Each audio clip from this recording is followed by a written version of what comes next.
Shalom saudara-saudara yang dikasih dalam Tuhan Yesus.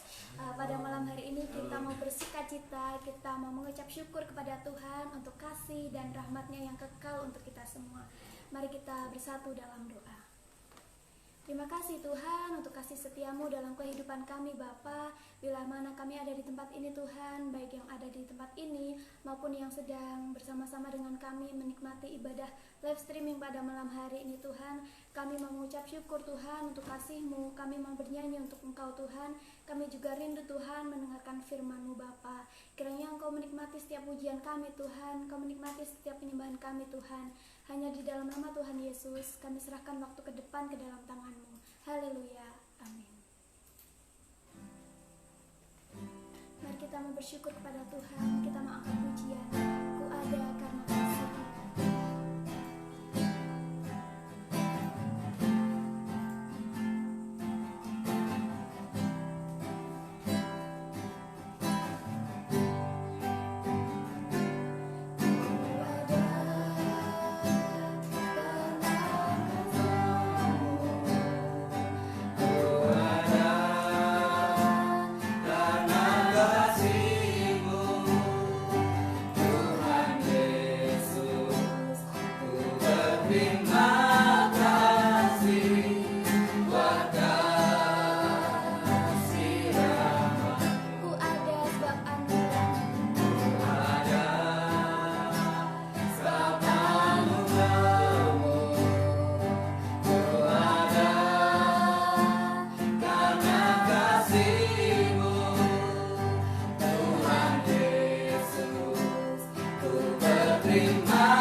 Ku ada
bersyukur kepada Tuhan. Kita mau membalas setiap kasih yang Tuhan boleh berikan dalam kehidupan kita.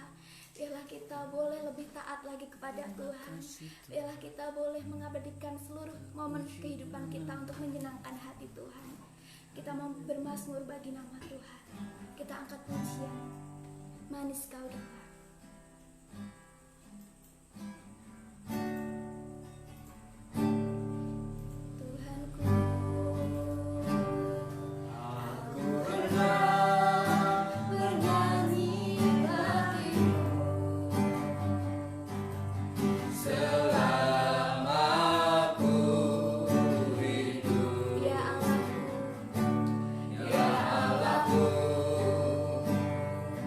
Aku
Tiba saatnya untuk kami mendengarkan firman-Mu Tuhan. Kiranya Kau berkati hamba-Mu Tuhan yang akan menyampaikannya Tuhan. Kau juga berkati kami Tuhan yang akan mendengarkan firman-Mu Tuhan. Sepanjang waktu ke depan kami serahkan ke dalam tangan-Mu Bapa, di dalam nama Tuhan Yesus. Haleluya. Amin.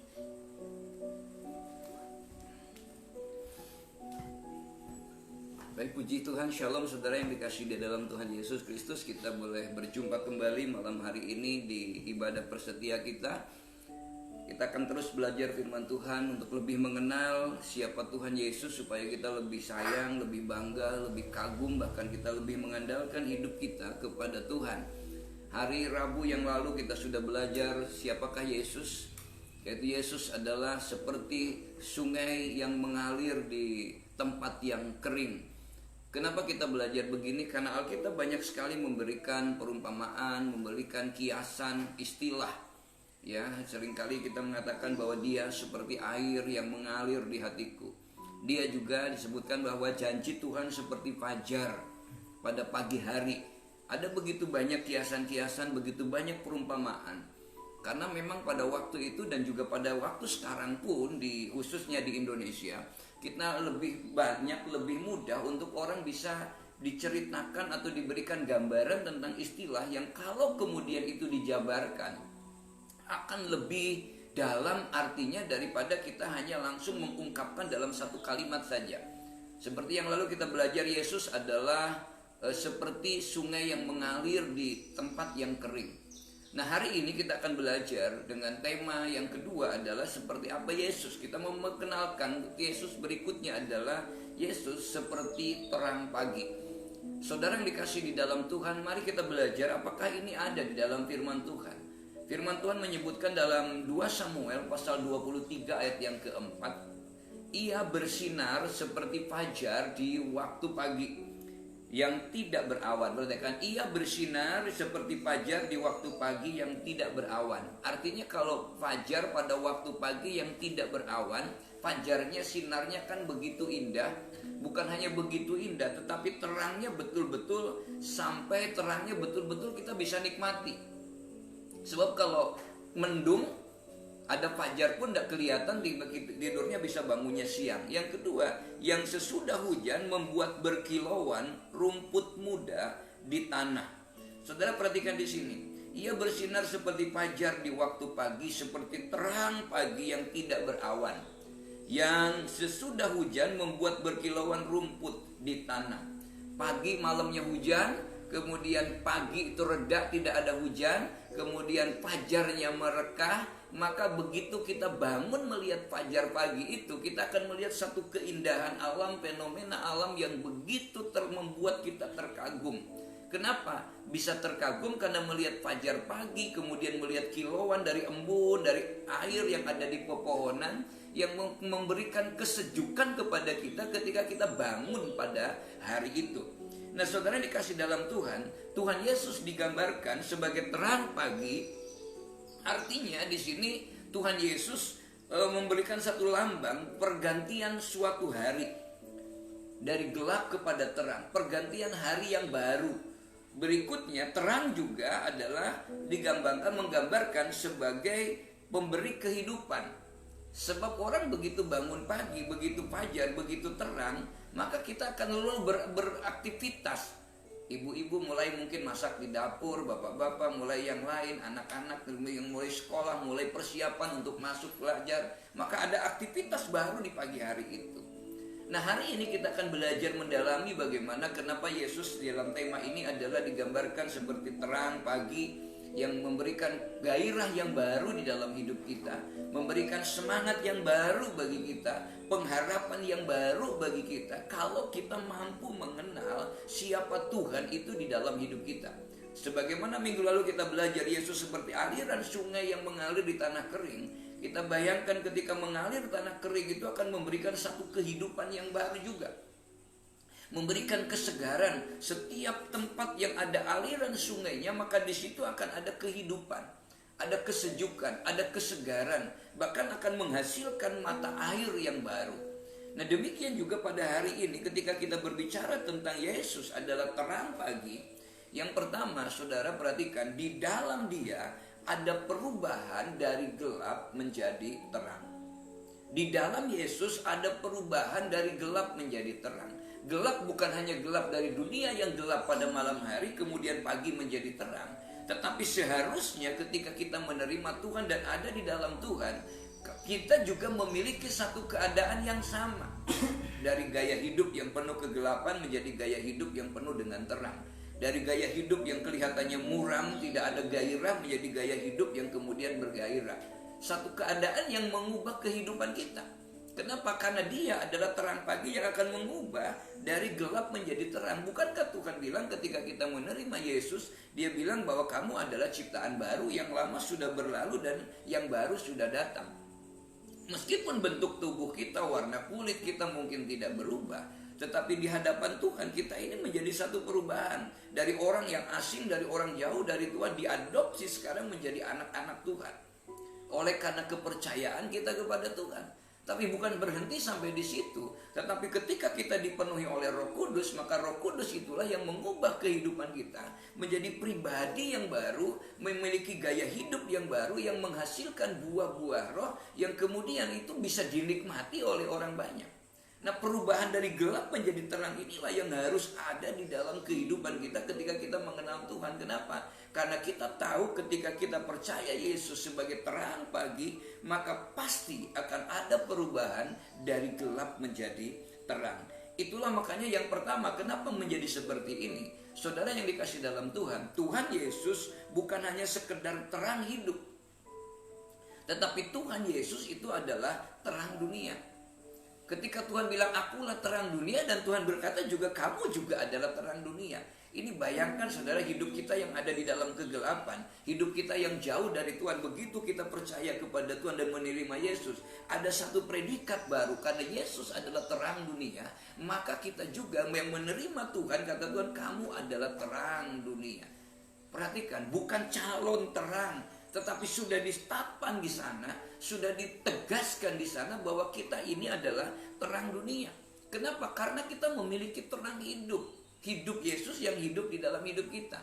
Ini yang ditulis di dalam firman Tuhan dalam Yohanes 8 ayat yang ke-12. Firman Tuhan berkata, maka Yesus berkata pula kepada orang banyak, katanya, perhatikan di sini, akulah terang dunia. Jelas Yesus terang dunia. Tetapi ketika Yesus terang dunia, Yesus juga menjelaskan berikutnya, perhatikan, barang siapa mengikut aku, ia tidak berjalan di dalam kegelapan. Ini yang kedua. Yesus terang dunia, yang ikut Tuhan tidak berjalan di dalam kegelapan. Apa bedanya orang yang berjalan dalam kegelapan dengan orang yang berjalan di dalam terang? Jelas orang yang berjalan dalam kegelapan tidak ngerti apa-apa. Dia akan meraba-raba, mungkin akan tersandung, mencari apa-apa tidak bisa. Mencari uang pun gambarannya tidak jelas gitu ya. Mana uang 5.000, uang ini nggak kelihatan. Mengganti sesuatu nggak bisa karena gelap. Tapi perhatikan, ketika kita mengikut Tuhan, kita berada di dalam, tidak berjalan di dalam kegelapan. Kita berjalan di dalam terang. Artinya kita ini bisa membedakan mana yang baik, mana yang benar, mana yang salah, mana yang tidak bersalah. Kita bisa membedakan. Itulah orang yang ada di dalam terang. Pantas dan tidak pantas, sopan dan tidak sopan, baik atau tidak baik di dalam hidup kita. Paling tidak ketika kita ada di dalam Tuhan, kita punya smart spiritual, kita smart intelektual, smart sosial, dan kemudian juga smart emosional. Ada kecerdasan emosi, kecerdasan sosial, ada juga kecerdasan intelektualnya. Karena kita ada di dalam terang, dia sumber hikmat kita. Yesus yang akan memberikan hikmat kepada kita. Lebih lagi kita adalah punya kecerdasan spiritual yang membuat kita mengenal Tuhan. Dan lebih hebat lagi kata firman, bukan hanya sekedar kita tidak berjalan di dalam kegelapan. Tetapi perhatikan di sini, perhatikan di sini kata Tuhan katakan berikutnya, melainkan ia mempunyai terang hidup. Nah, perhatikan, mempunyai terang hidup. Kalau kita mempunyai terang, bukan hanya sekedar kita berjalan dalam terang. Ketika kita mempunyai terang hidup, itu berarti kita pun punya kesempatan untuk memberi terang lagi kepada orang lain. Apa nggak keren kehidupan kita? Kalau kita benar-benar mengenal Tuhan. ya kan? Kita punya terang dunia, kita berjalan dalam kegelapan, lalu kita punya terang hidup yang mampu menerangi orang yang ada di dalam kita. Bukan seperti baterai, senter itu ketika kita sorotkan ke depan, kita punya terang. Tapi begitu kita sorotkan ke belakang, maka kita ke dalamnya gelap. Tapi karena kita sendiri terang, maka kita melihat ke depan di keterangan, terang orang lain juga mengikuti terang itu. Artinya apa? Kita akan menjadi orang yang berdampak. Ketika kita bergerak, kita berdampak. Orang melihat betul-betul bahwa kata Tuhan, kota yang di atas bukit itu tidak bisa ditutupin, akan kelihatan indahnya, akan kelihatan. Itulah makanya banyak orang mau kemana, mau ke puncak, mau kemana, mau ke Bukit Bintang, mau ngapain sebenarnya?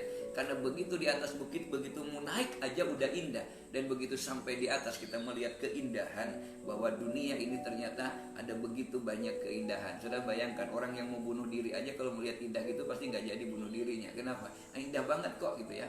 Demikian juga hidup kita, nggak akan putus asa. Yang kedua, perhatikan, Yesus menerangi hati dan mengetahui apa yang ada dalam hati kita. Saya perhatikan, karena dia itu mengubah dari gelap menjadi terang, maka Tuhan itu akan menerangi hati kita, menerangi kehidupan kita, mengetahui apa yang ada di dalam hati kita. Orang yang demikian tidak akan pernah merasa hidupnya sendirian. Dia tidak akan pernah merasa kesepian. Kenapa? Karena ada Tuhan. Karena dia tahu betul Tuhan tahu apa yang ada, bahkan lebih tahu dari apa yang kita pikirkan sendiri. Banyak orang gak tahu diri kan gitu. Kalau disebut orang gak tahu diri berarti kan tidak tahu dirinya sendiri, ya kan? Ya kan, dia gak tahu diri, maksud sih? Ya. Kalau orang gak tahu diri maka begitu orang sadar pun, Mbah niki sinten gitu ya. Ini siapa? Ditanya dulu, sudah sakit masih ditanya lagi. Saudara gak tahu diri, banyak orang gak kenal dirinya, tapi Tuhan tahu kita. Itulah makanya seringkali kita nggak ngerti rencana Tuhan. Baru kemudian dikatakan, oh ternyata begini loh. Kenapa? Kita nggak tahu. Model kayak saya ini nggak tahu persis bagaimana jalan hidup berikutnya. Dari Jawa Barat pindah ke Jogja, sekolah di situ, kemudian terus perjalanannya kebentur-bentur. Ternyata bertemu dengan Tuhan. Apa yang tidak pernah dipikirkan kata Tuhan, apa yang tidak pernah muncul dilihat oleh mata, dan apa yang tidak pernah timbul di dalam hati, itu Tuhan sediakan bagi orang yang mengasihi Dia. Itu berarti Tuhan lebih tahu dari hidup kita. Kenapa? Karena Dia mengetahui apa yang ada di dalam hati kita. Yohanes 2 ayat 24 dan 25 firman Tuhan berkata, tetapi Yesus sendiri tidak mempercayakan dirinya kepada mereka, karena Ia mengenal mereka semua, dan karena tidak perlu seorang pun memberi kesaksian kepadanya tentang manusia, sebab Ia tahu apa yang ada di dalam hati manusia. Saudara, kesaksian hidup kita nggak perlu menonjolkan kepada orang lain, saya Kristen loh, saya ini loh. Gak harus, saudara. Iya kan? Saya ini udah rohani loh. Gak harus. Kalau cuma ngomong toh banyak. Tapi Tuhan mau kita ini menunjukkan dengan keberadaan kita di situ. Orang tahu Kristen kita, orang tahu kita ini anak Tuhan, bukan hanya karena aksesorisnya, kalungnya salib mungkin, bajunya penuh salib, kalau perlu tata rambutnya bentuk salib, bukan itu. Tetapi dari gaya hidup kita yang mencerminkan sebagai gaya hidup anak Tuhan, seperti pada waktu pertama kali murid Yesus disebut Kristen, karena gaya hidupnya seperti apa yang Yesus lakukan. Jadi Kristen itu adalah sebuah gaya hidup yang diatur oleh Tuhan Yesus Kristus. Sudah perhatikan, maka nggak perlu kita berkuar-kuar kepada orang lain. Kalau Anda Bapak Ibu lihat di rumah saya, nggak ada salib di situ, ya kan? Nggak ada, saya nggak bersalib. Kalau ditanya orang rumah pendeta aku nggak ada salib, salibnya ada di dalam hati. Ya, salibnya ada di dalam hidup kita. Ya, bukan sakitnya tuh di sini gitu, orang nyanyi sakitnya, tapi salibnya tuh yang ada di sini. Berapa banyak orang yang mau memamerkan kekristenan hanya dari aksesorisnya. Suatu kali orang itu berbuat tidak baik, orang akan bilang begini, orang Kristen kok seperti itu. Mari kita introspeksi. Saudara, ini Yesus sebagai terang pagi karena Dia ada mengubah dari gelap menjadi terang. Gaya hidup kita yang dulu gelap menjadi terang. Nah, berikutnya perhatikan, orang yang percaya atau orang yang menerima Yesus berpindah dari gelap kepada terang. Berpindah, ya kan? Pindah itu berarti tidak ada di tempat semula. Pindah itu berarti sudah beralih. Bukan balik sana, balik sini, ya kan? Bukan balik kanan, balik kiri, bukan. Ya, makanya orang bertobat itu disebut metanoia, berbalik 180 derajat, bukan berbalik 45 derajat. Kalau 45 derajat kan masih bisa lihat kiri kanan, nengok kiri, nengok kanan gitu ya. Saudara tidak, tapi berubah 180 derajat artinya berbalik arah. Ada di belakang kita. Paulus menyebutnya, aku melupakan semua apa yang di belakangku dan mengarahkan diri kepada apa yang di hadapanku. Dia berlari-lari untuk mengejar panggilan surgawinya. Dan itu yang dikatakan Tuhan, perhatikan, orang yang menerima Yesus berpindah dan dampaknya dari gelap kepada terang. Pertanyaannya, apakah kita sudah berpindah? Sebab kekristenan tadi katakan bukan restoris. Jadi firman Tuhan katakan, siapa yang ada di dalam Kristus, siapa yang ada yang dalam Kristus, siapa setiap orang yang ada di dalam Kristus. Mungkin dengan kata lain, barang siapa yang ada di dalam Kristus, siapa saja yang ada di dalam Kristus, ia adalah ciptaan baru. Ia adalah ciptaan baru. Bukan karena dibaptisnya, tapi karena ada di dalam Tuhan. Nah, pertanyaannya adalah, banyak orang Kristen yang tidak ada di dalam Tuhan. Banyak orang Kristen hanya ada Kristennya, tapi dia ada di luar Kristennya. Ya, itu makanya kedengar kita ada istilah Kristen KTP, Kristen tanpa pertobatan, Kristen aksesoris saja. Yang lama sudah berlalu, sesungguhnya yang baru sudah datang. Nah, kalau Kristen itu sebuah gaya hidup dari gelap menjadi terang, tidak perlu kok ada tim besuk, ya kan? Kenapa? Karena dia menyadari ibadah itu sebuah kebutuhan, bukan kewajiban. Tidak perlu dikejar-kejar untuk baca Alkitab. Kenapa? Karena dia tahu baca Alkitab itu menjadi kebutuhan untuk mengenal Tuhan. Nggak perlu kita dikejar-kejar, ayo dong berdoa. Nggak usah, karena doa itu kebutuhan, bukan kewajiban dan menjadi tambal butuh. Kita seringkali mengajarkan itu kepada anak-anak sekolah minggu aja. Kalau sudah gede, kadang kalau kita tanya diingatkan orang tersinggung. Sekolah minggu diajarin baca kitab suci, doa tiap hari, gitu kan, kalau mau tumbuh. Kalau sudah gede, wah sudah tumbuh Pak, enak saja, sudah banyak makan asam garam. Padahal kebanyakan makan asam juga lambungnya kena. Kebanyakan makan garam, hipertensi gitu ya, repot kan. Ya, sudah berarti kan sok-sokan itu namanya bahasa Jawanya. Yang kedua, kita belajar apa yang bisa kita dapatkan ketika Yesus itu adalah fajar pagi. Kalau minggu yang lalu, Rabu yang lalu kita belajar Yesus itu adalah seperti aliran air di tanah yang kering. Bayangkan ini tanah yang kering segar saja, luar biasa. Yang kedua, di dalam dia ada kehidupan. Saudara, kenapa pagi? Tadi dikatakan bahwa begitu pagi itu kan orang bangun. Wajarnya lah, karena kecuali orang yang tugasnya malam itu kan berbeda. Tapi kan begitu bangun pagi ya tetap aja tidak tidur lagi ya. Pak, bagaimana kalau bangunnya siang? Ya tidak apa-apa.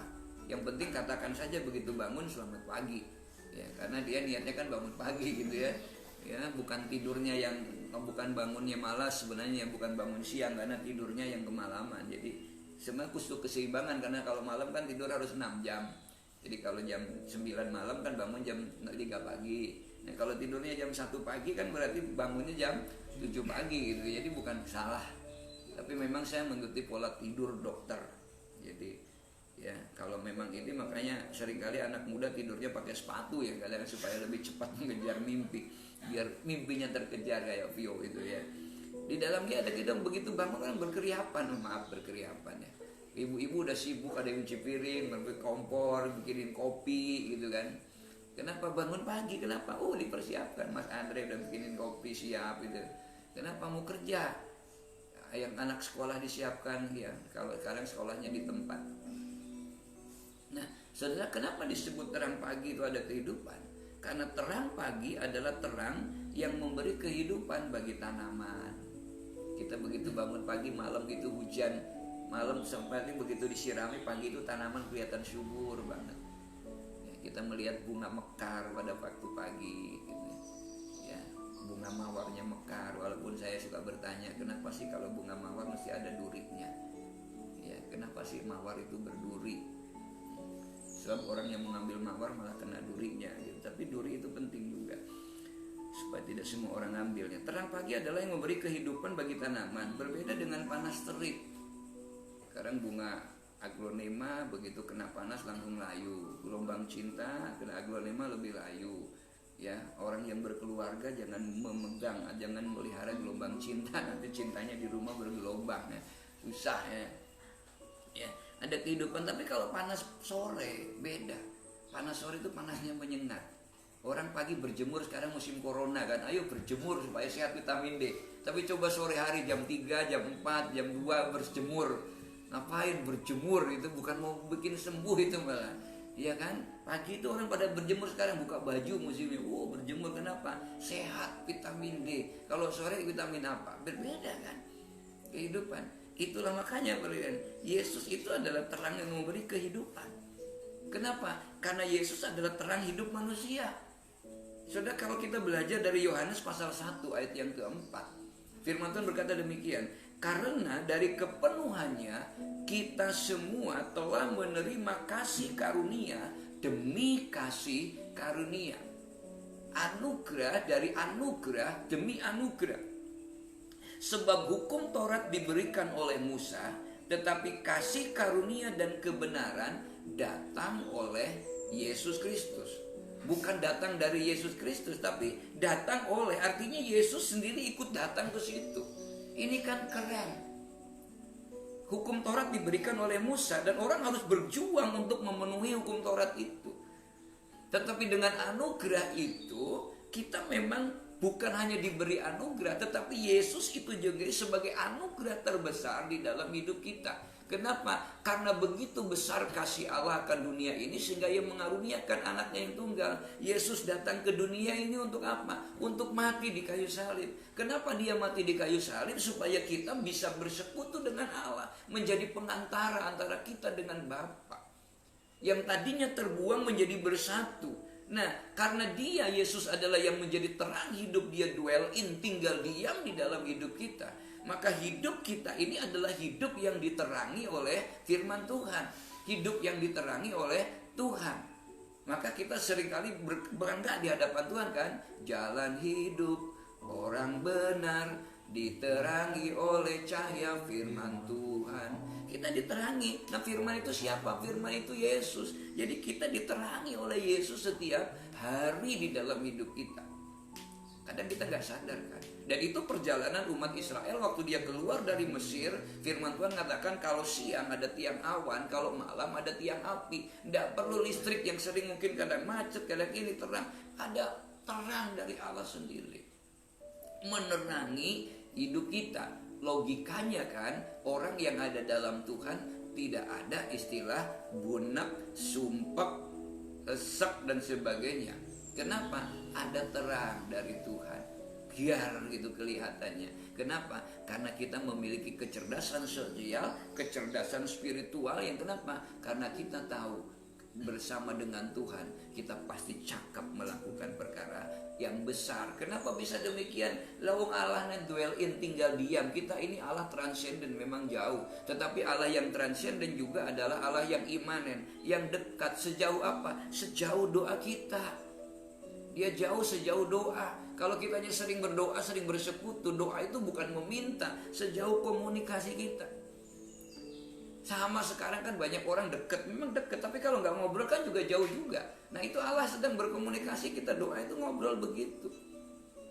Duduk berdua jejer, tapi bisa saja berjauhan. Kenapa sekarang? Semua pegang handphone, senyumnya sama bareng, hari itu senyum. Tapi yang satu senyum ke Madiun, yang satu senyum ke Jakarta. Yang satu bayangan Monas, yang satu mungkin bayangan lapangan udara. Jauh kan? Tapi senyum bareng. Jauh, sama dengan kita. Allah sudah lebih dekat. Mereka lihat, aku berdiri di depan pintu dan aku mengetuk. Barang siapa membuka pintu, aku akan masuk. Zakheus itu yang orang yang tidak baik, orang yang dibenci. Begitu dia membuka pintu hatinya, pintu rumahnya untuk Tuhan, dia pola pikirnya dirubahkan loh. Orang yang pelit, orang yang cetil, orang yang hanya berpusat kepada harta, sekarang dia berpusat kepada Tuhan. Demikian juga gaya hidup kita. Itu yang akan kita bangga, kita bersyukur di hadapan Tuhan.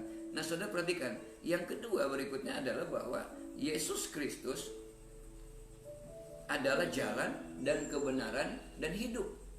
Dia adalah ada di dalam dia ada kehidupan. Yang pertama tadi karena Yesus adalah terang hidup manusia. Yang kedua karena Yesus adalah jalan dan kebenaran dan hidup. Ini jangan digabung, jalan, kebenaran dan kehidupan, jangan. Yesus adalah jalan, Yesus adalah kebenaran, Yesus adalah kehidupan. Karena memang begitu. Akulah jalan dan kebenaran dan kehidupan. Ini memberitakan satu pribadi Yesus yang ada di dalam hidup kita ini memiliki satu hal yang luar biasa untuk siapa? Untuk kita. Dia adalah jalan. Saudara, kita banyak mencari petunjuk jalan. Kalau nggak ada jalannya, petunjuknya saja bisa kesasar loh. Tapi kalau jelas jalannya ada, mau kemana? Ini ada jalan. Jalannya jelas, Yesus. Nah kalau ada Tuhan, jalan keselamatan lewat Tuhan, jalan keberkatan lewat Tuhan. Barang siapa tinggal di dalam aku dan firmanku tinggal di dalam kamu, minta apa saja yang kamu kehendaki. Jalan kelimpahan ada di dalam Tuhan. Cari dahulu kerajaan Allah dan kebenarannya, semua akan ditambahkan. Jangan orang cari yang belakangnya aja, semua yang akan ditambahkan. Kenapa? Ada jalannya. Cari dahulu kerajaan Allah, cari dahulu kebenarannya. Artinya bukan mencari di mana-mana. Ayo kita cari di dalam Tuhan, semakin mengenal Tuhan. Yang kedua, aku itu kebenaran. Banyak orang cari kebenaran kemana-mana, ya kan? Cari di tempat yang lain, cari kebenaran, cari kebenaran, cari kebenaran. Lama-lama orang terjebak cari orang pinter. Nah, kalau dia cari orang pinter, lalu yang datang ke sana orang apa? Orang bodoh kan berarti. Ya, kenapa? Sumber kebenaran kita ada di dalam Tuhan. Di dalam Tuhan, Tuhan berikan di situ, ada di dalam Alkitab. Alkitab itu kalau kita pelajari, kita renungkan, saudara, semua kehidupan kita itu ada di situ. Itu makanya berapa banyak orang yang gak suka baca Alkitab, kenapa abot berat baca Alkitab itu. 66 surat saja, 66 surat, 66 kitab. Sampai hari ini mungkin bisa dihitung banyak yang belum selesai kok. Yang di studio ini udah selesai belum kira-kira ya. Nah, tapi coba baca koran cepet, baca novel cepet, baca kisah cepet, nonton film drama Korea rampung kok gimana.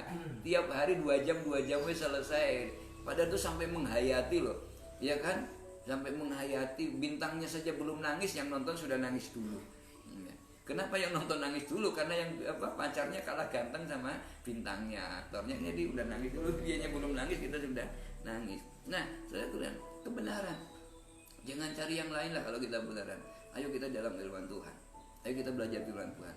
Seperti tahun ini tema kita adalah trust and obey. Kita tidak ngerti Tuhan kasih tema itu. Kapan itu dapatnya? 1 Oktober kan kita mulai mencanangkan tema itu. Tema itu adalah trust and obey, percaya dan taat. Waktu terima firman itu, ini opo, mau apa? Kita nggak ngerti, tapi Tuhan sudah memberikan jalan warning bagi kita. Ternyata kita nggak tahu. Januari Natalan kita meriah, Januari kita meriah, wah semangat luar biasa. Tapi tahu-tahunya ada tante corona datang. Ya sudah, perhatikan. Kita nggak ngerti kan? Tapi karena kita sudah dipersiapkan dengan firman Tuhan, sekarang kamu akan melihat bahwa apakah firmanku digenapi atau tidak dalam dirimu. Kita buktikan. Dan kita sampai hari ini bisa bertahan sampai hari ini. Dan kita bisa berkata Ebenezer di hadapan Tuhan karena Tuhan setia kepada kita. Akulah jalan dan kebenaran. Yang terakhir, akulah kehidupan. Yesus kehidupan. Saudara, kalau ada ke Yesus kehidupan berarti gak ada kematian bagi kita. Kematian panjang. Kita ini mati itu kan masuk ke dalam kehidupan yang sesungguhnya sebenarnya. Karena di dunia ini ada batas waktunya. Hidup yang kekal bersama dengan Tuhan. Di dalam dunia ini juga nggak ada kematian. Di mana ada Yesus selalu ada jalan keluar kok. Orang yang putus pengharapan seperti janda di Nain, dia pengharapan kepada anaknya. Begitu ada Yesus hadir di situ, ada kehidupan. Orang yang sudah terbuang di kuburan, begitu ada Yesus, dia bisa normal kembali. Yang lumpuh, orang yang lumpuh tangan kanannya kalau seluruh hari pasti nggak bisa loh, keseimbangannya nggak ada. Mau bekerja juga susah. Tapi begitu ada Yesus hari itu, dia bisa kembali bergerak. Ada pengharapan, ada kehidupan kembali. Itu dalam hidup kita. Makanya sesungguhnya kalau ada di dalam Tuhan, pasti nggak ada orang yang putus asa. Ya, nggak ada orang yang bingung. Saya juga kadang bingung, ada orang yang patah hati, padahal hati kok nggak punya tulang kok bisa patah ya, gitu kan? Ya, hati itu digoreng, direbus, digini bisa saja ya. Atau semangat juga kok bisa patah ya. Padahal semangat itu tulangnya ada di mana? Kok bisa patah ya? Ya, padahal jelas kata firman Tuhan, semangat yang patah mengeringkan tulang. Jadi tulangnya itu kering dan patah ya gara-gara semangatnya patah. Ini kita mau belajar, di dalam Tuhan itu ada kehidupan untuk yang kekal, kehidupan yang ada dalam dunia. Kenapa? Karena dia seperti fajar pagi, dia seperti fajar di pagi hari yang membuat orang punya gairah baru dalam hidupnya. Tuhan yang mengatur hidup kita, Tuhan yang bekerja dalam hidup kita, di dalam dia ada kehidupan. Kita bersyukur di hadapan Tuhan, kekuatan di jiwaku, di hidupku, ku dapat di dalam Yesus. Haleluya Tuhan.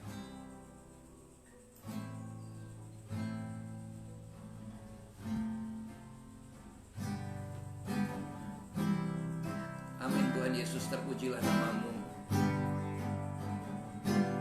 Kekuatan di hidupku,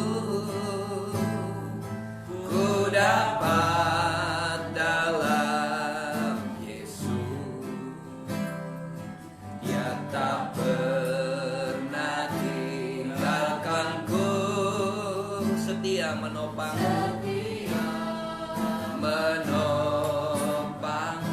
berseru berharap dalam Yesus, berharap dalam Yesus. Sekali lagi katakan, kekuatan di hidupku Tuhan, kekuatan di hidupku, ku dapat dalam Yesus. Dia tak pernah tinggalkanku,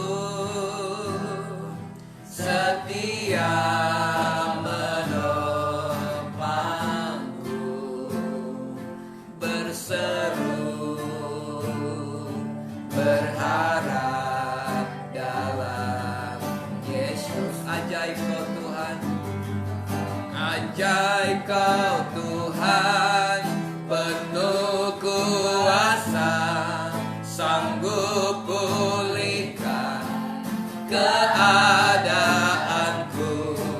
Dalam tangan-Mu seluruh hidupku, tak akan goyah selamanya. Ajaib kau Tuhan, amin.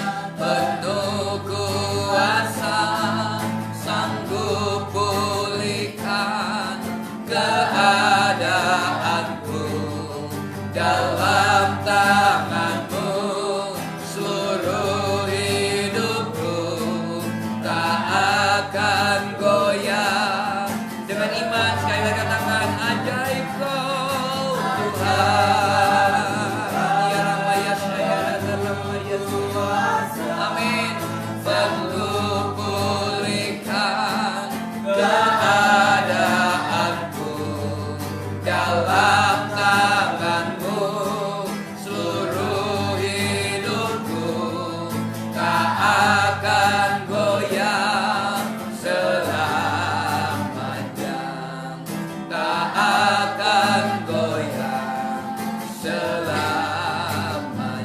Oh, tak akan goyah selamanya.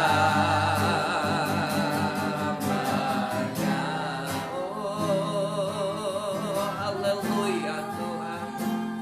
Nyatakan di hadapan Tuhan, Dia adalah pengharapan kita. Yesus adalah seperti fajar di pagi hari, seperti sinar pagi yang memberikan pengharapan yang baru, kehidupan yang baru, terang yang baru, gaya hidup yang baru di dalam kehidupan kita. Haleluya Tuhan, karena di dalam Dia ada kehidupan. Oh, haleluya, haleluya, haleluya, haleluya Yesus.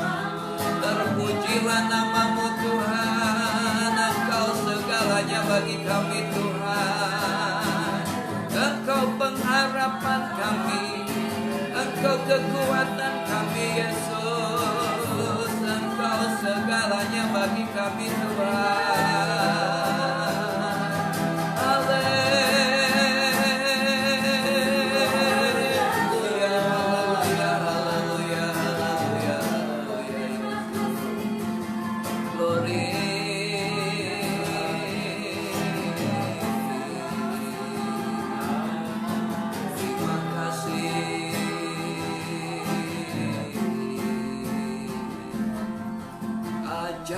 Ajaib Kau Tuhan, penuh kuasa, sanggup pulihkan. Dengan iman, apapun yang menjadi pergumulan kita, selalu ada kehidupan di dalam Tuhan, selalu ada jalan di dalam Tuhan, selalu ada kebenaran di dalam Tuhan.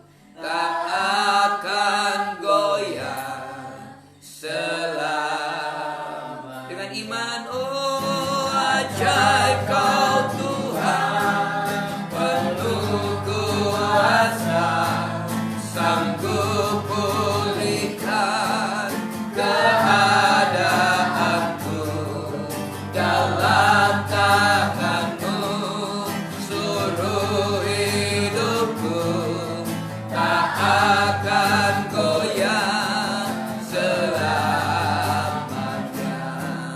tak akan goyah selamanya. Oh, tak akan goyah selamanya.